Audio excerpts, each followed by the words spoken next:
Le Fatsia japonica, que l'on appelle aussi faux Aralia ou Aralia du Japon, est une plante très graphique, avec un look exotique. Il peut se cultiver aussi bien en pleine terre qu'en pot ou même dans la maison comme plante d'intérieur.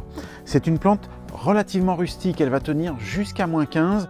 C'est vrai qu'elle commence vraiment à être abîmée à partir de -10. Donc si vous êtes dans une région aux hivers froids, rentrez-la quand même dans la maison l'hiver, gardez-la comme une plante d'intérieur et vous pourrez la ressortir l'été. Si vous souhaitez la cultiver en pleine terre, mettez-la au soleil et dans un endroit abrité du vent. Faites attention toutefois aux variétés panachées comme celle-ci qui s'appelle Spider Webs.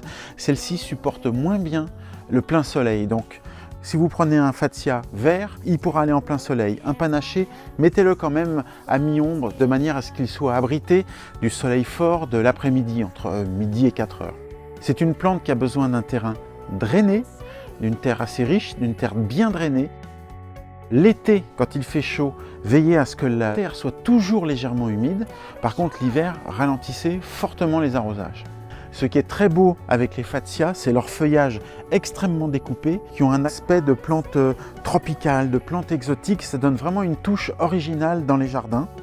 C'est une plante facile à entretenir qui peut prendre un grand développement. Ça peut mesurer entre 1,50 m jusqu'à 4 mètres de haut.